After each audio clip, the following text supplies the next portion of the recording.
Buongiorno e bentrovati a questo nuovo appuntamento con Voi la Linea. Apriamo vedendo quali sono le conseguenze della crisi energetica anche nello sport, perché anche i centri sportivi sono in ginocchio a causa dei maxi rincari. All'Eurosporting di Cordenons, bolletta della luce quintuplicata nei mesi caldi. Riscaldare i campi di calcetto, tennis e padel in inverno sarà un salasso difficile da reggere.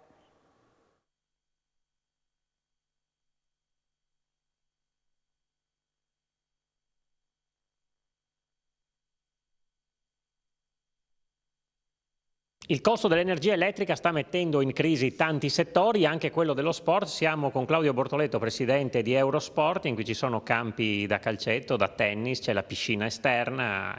Pure voi in che condizioni vi trovate? Quanto incide la bolletta? Beh, noi ci troviamo, io credo, come la maggior parte delle società che lavorano nell'ambito dello sport, ma non solo. Abbiamo avuto un'incidenza in questo 2022 della bolletta elettrica che ha aggravato in maniera spropositata su quello che era stato il nostro andamento relativo anche all'anno precedente. I nostri aumenti sono stati nell'ordine nei primi mesi dell'anno del 100% e siamo arrivati ad agosto del 500%.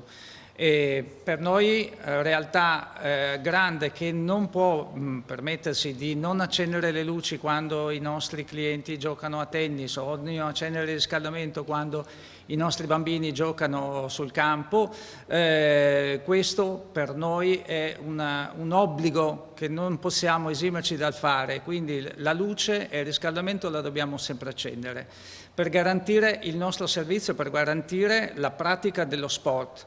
Abbiamo adottato tutte quelle che sono state le misure per poter effettuare un dispendio energetico limitato, ovvero abbiamo ottimizzato i nostri sistemi di accensione e di spegnimento delle luci, abbiamo potenziato l'efficientamento del nostro gestionale, cercando di evitare sempre che le luci o il riscaldamento rimangano accese nel periodo di inutilizzo. Però abbiamo messo in campo tutto quello che potevamo fare, di più non siamo in condizione di fare se non interviene qualche misura, qualche sistema che ci permette di abbattere i costi.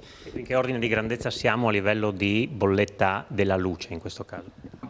Mesi di luglio, mesi di agosto abbiamo avuto un costo d'energia del 2021 che poteva essere stimato intorno ai 5.000-5.500 euro. I mesi di luglio e agosto del 2022 siamo arrivati a 28.000 euro. Per quanto riguarda il gas invece, adesso arriva l'autunno, come diceva, bisogna riscaldare gli impianti. Lì quali sono le bollette che pagate, quali sono le attese? Allora, noi abbiamo avuto la fortuna adesso di avere un contratto che fino a diciamo aprile è stato bloccato, quindi noi abbiamo avuto dei consumi che sono stati un po' di più, ma possiamo dire in linea con quelli che erano del 2021. Ovviamente nel 2022 adesso, quando riaccenderemo il riscaldamento, tutto cambia perché il nostro contratto è scaduto. Adesso stiamo riformulando tutti i nostri contratti, ma a delle condizioni che sono nettamente diverse. Il nostro consumo, ritorno all'energia, negli anni 2021 noi avevamo un costo per kilowattora che era intorno allo 0,12, 0,15, quindi un prezzo assolutamente vantaggioso. Adesso lo stiamo pagando 0,68, 0,70, che stiamo avendo comunque un prezzo ancora molto contenuto, ancora molto vantaggioso. So di altre realtà che superano abbondantemente l'euro. Le cose non possono andare avanti per tanto. Noi abbiamo fatto una politica anche quest'anno dove abbiamo mantenuto i prezzi della nostra scuola tennis, quella dei bambini, inalterati rispetto al 2021, quindi non abbiamo fatto ancora ricadere sui nostri ragazzi queste spese che noi siamo costretti comunque a sostenere, non abbiamo aumentato neanche per ora i costi dei campi, abbiamo fatto qualche piccolissimo ritocco sul padel, un piccolissimo ritocco anche quest'estate sulla piscina, ma veramente molto contenuti.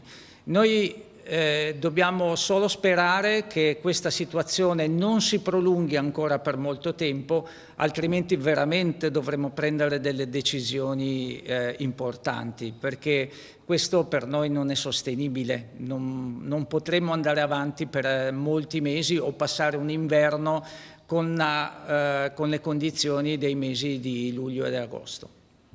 Rimaniamo sul territorio. Le imprese agricole condotte da Under 35 in Friuli Venezia Giulia sono 800, un 6% in più del 2019, in linea rispetto al trend nazionale con un ritorno dei giovani in campagna di 19.000 unità.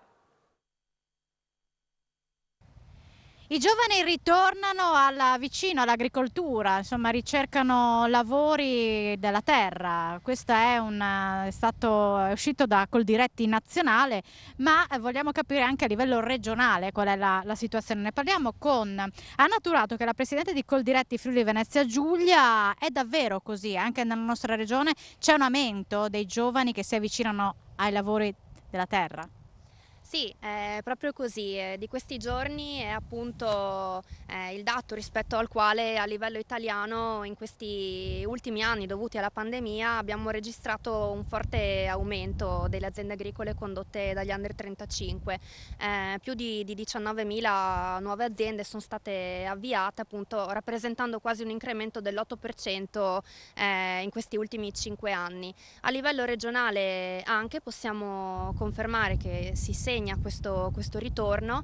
Noi in Friuli Venezia Giulia contiamo circa 800 aziende agricole condotte da Under 35 su un numero complessivo di circa 12.000 aziende agricole, e questo ci fa pesare su quello che è il dato globale del comparto in regione circa un 6%, che è un dato in linea rispetto a quello che è il trend nazionale. Per noi è stato importante vedere come in questi ultimi 2 anni, quindi dal 2019 ad oggi, pre-pandemia, questo incremento, questo avvio di nuove aziende è aumentato del 4%, quindi ci fa insomma constatare che effettivamente c'è un interesse da parte dei giovani a investire in questo settore.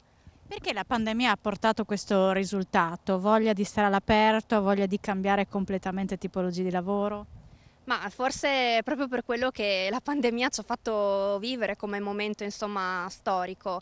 Certo è che noi appunto come movimento giovanile abbiamo anche attivo un servizio di tutoraggio rivolto ai giovani che vogliono avvicinarsi al comparto e vogliono ricevere qualche informazione in merito, e proprio dall'inizio della pandemia abbiamo constatato quanto queste richieste di informazioni, possibilità insomma in gioco sia effettivamente aumentato in maniera insomma importante.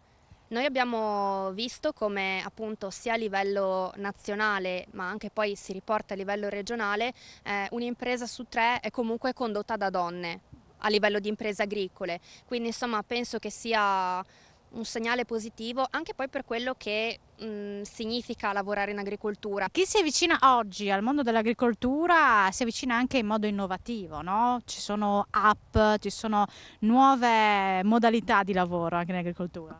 Sì, sicuramente tutti i sistemi di agricoltura di precisione, in generale agricoltura 4.0, che negli ultimi anni insomma hanno trovato un ampio sbocco, fanno capire effettivamente quanto i giovani siano comunque molto più propensi, anche probabilmente facili utilizzatori di questi sistemi digitali, e quindi hanno anche quella marcia in più sia nell'avvicinarsi al settore ma anche appunto nel portare e far vedere come nuove soluzioni digitali possono comunque semplificare. Nonostante questo periodo di pandemia, siete soddisfatti di questo risultato? Sì, sicuramente siamo soddisfatti. Noi come Come movimento giovanile ogni anno organizziamo questo concorso, gli Oscar Green. È un concorso che parte da un livello regionale per poi passare alla finale nazionale ed è un concorso che premia 6 diverse categorie di progetti innovativi di aziende agricole giovani condotte da Under 35 rispetto a quelli che sono i temi sia di agricoltura digitale piuttosto che di agricoltura sociale, sistemi di produzione sostenibili. E devo dire che appunto nonostante quello che ci ha portato la pandemia e nonostante anche quella che è la situazione che stiamo vivendo adesso, anche rispetto appunto al fortissimo aumento dei costi, ma anche rispetto alla forte crisi idrica che ci ha colpito, comunque insomma è un concorso che ci ha portato soddisfazioni grandi quest'anno e speriamo che possa essere in generale poi un messaggio positivo per chiunque voglia avvicinarsi a questo comparto. La prima parte di A voi la linea termina qui, ci separiamo adesso per una breve pausa pubblicitaria e ci ritroviamo subito dopo.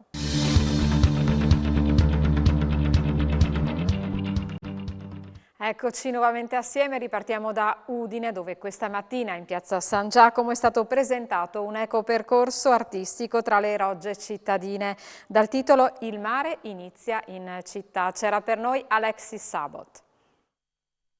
Un'inaugurazione importante, un percorso molto interessante, il mare inizia in città, l'ideatrice Elisabetta Milan, quindi partirei da lei per raccontarci questo progetto a tappe in città. Grazie, si tratta di un ecopercorso in 7 tappe che vogliono raccontare come il mare inizia in città.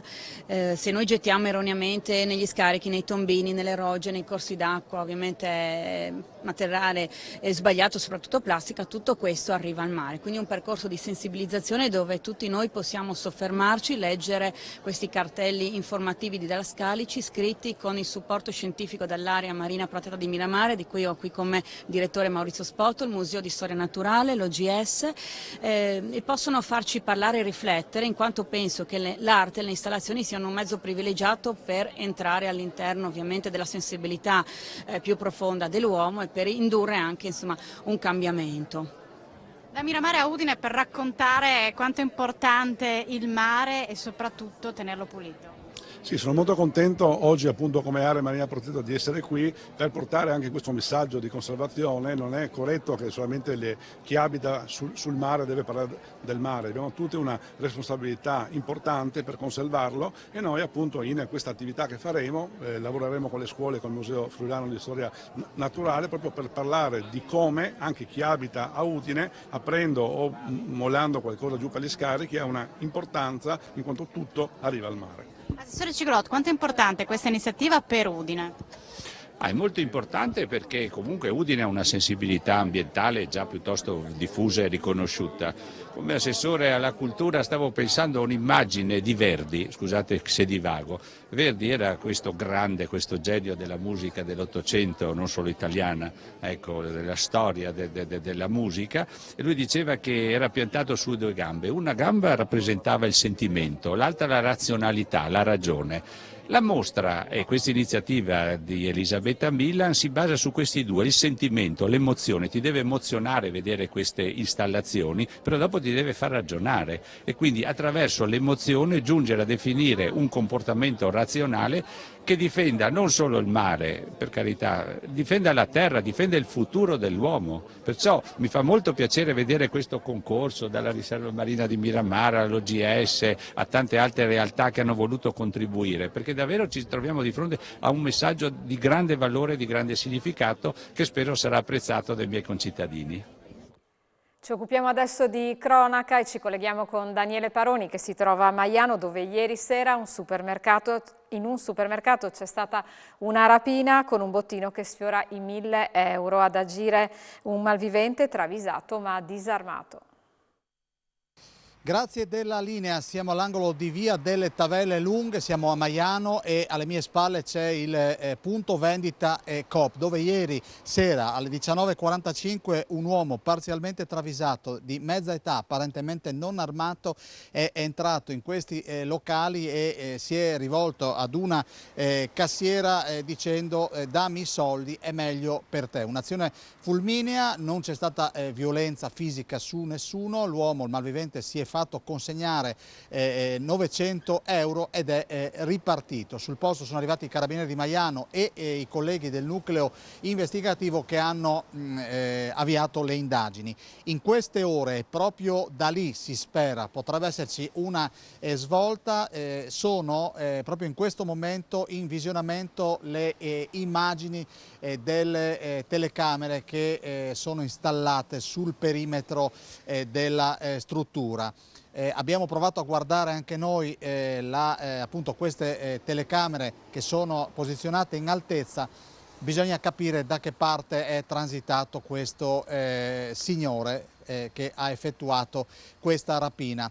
Si è rivolto a questa donna, classe 73 di San Daniele, e come vi dicevo per fortuna non ha osato violenza, se non violenza verbale.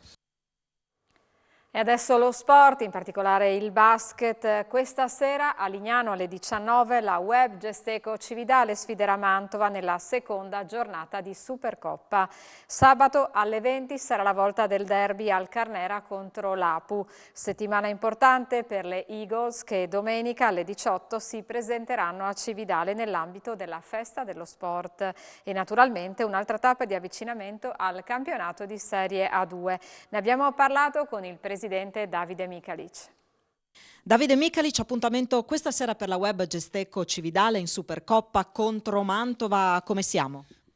All'improvviso diventa una partita anche che ha un valore, perché avendo vinto la prima Ferrara fa classifica in questa Supercoppa, fermo restando che, come abbiamo battezzato dall'inizio, non ci diamo troppo peso e usiamo queste partite per approcciare bene al campionato, però insomma giochiamo in una cornice bellissima come il Palla Bella Italia Village che ci ospita. Abbiamo vinto la prima, perché non provarci? Dai, Mantova è una squadra forte che conosce bene la categoria, quindi per noi è un bel test. È un bel test anche quello che vi attende sabato, con di fatto il primo derby della stagione. Sì, insomma, anche in questo caso bisogna dare il giusto valore alla partita, loro sono fortissimi, noi siamo dei debuttanti, quindi affronteremo con l'umiltà di chi vuole imparare, poi vinca come sempre il migliore, ma una per volta, tanto rimaniamo concentrati su Mantova, se no il rischio è di pensare già sabato al Carnera, ma quello verrà dopo. Quello verrà dopo. Intanto è venuto un ritiro in Carnia, come è andato e soprattutto con quale spirito vi preparate ad iniziare il campionato? Che cosa ha detto il coach alla squadra? Che cosa si aspetta da loro? Ma intanto è stato bellissimo, devo dire, fra Lignano, Sutrio e Paluzza la squadra ha avuto l'occasione di prepararsi al meglio. Abbiamo trovato una grande ospitalità, il sindaco di Sutrio bravissimo, tutta la comunità ci ha accolto alla grande, siamo venuti via con le lacrime agli occhi, ma sul serio, ci siamo trovati veramente bene anche nell'albergo che ci ospitava l'Italia di Paluzza, quindi il coach è contento perché non abbiamo infortuni, a parte mio figlio, ma mio figlio è fraido, non fa testo, e gli altri stanno tutti bene, quindi il coach sta lavorando alla grande, sempre con grande umiltà, con il profilo basso, per farti capire, dopo la vittoria di sabato eravamo tutti casati perché non ce l'aspettavamo e lui mi ha detto questa vittoria è un cataclisma, perché lui vuole tenere la squadra più sotto profilo basso possibile, ma ha ragione lui. Fino a sabato gli impegni in campo, poi domenica protagonisti a Cividale, tempo permettendo, per la presentazione della squadra. Ma il Friuli è grande, è bello e offre tante opportunità. Cividale è una grande risorsa che ci ha accolto benissimo, noi siamo una squadra di Cividale, la nostra sede è a Cividale, ci sentiamo molto legati alla nostra città e al nostro popolo e quindi andiamo a omaggiare, c'è la festa dello sport, quindi andiamo un pochino come guest star, fra virgolette, speriamo che il tempo regga perché l'unica variabile è quella che non piova, quindi la domenica perfetta, all'ora di pranzo andiamo a vedere l'Udine allo stadio, poi si esce tutti a Cividale a presentarci alla popolazione, ai tifosi, a chiunque, perché è un momento importante anche questo, come sarà importante, se mi permetti, anche lunedì, perché alle 11 saremo da Progetto Autismo qui a Feletto, dove ci aspettano anche in questo caso a braccia aperte, diventiamo loro partner ed è bello perché credo che una società sportiva come la nostra, così legata al territorio, abbia dei privilegi ma anche tanti doveri e un dovere è quello di dare una mano a chi se lo merita. E quindi Progetto Autismo finisce sulle magliette della Web Gesteco Cividale? Ebbene sì, sul pantaloncino la maglia è stracolma, non potevo togliere Gesteco, se no Adriano se l'abbia, però finiscono sulla nostra divisa e per noi è un onore. E speriamo di poter dare una mano e di darci una mano reciprocamente perché ribadisco, noi siamo dei portatori di positività, ci auguriamo, per quello che sono i valori più belli del nostro territorio. Questa puntata di A voi la linea termina qui. Io vi ringrazio per essere stati con noi e vi auguro un buon pomeriggio.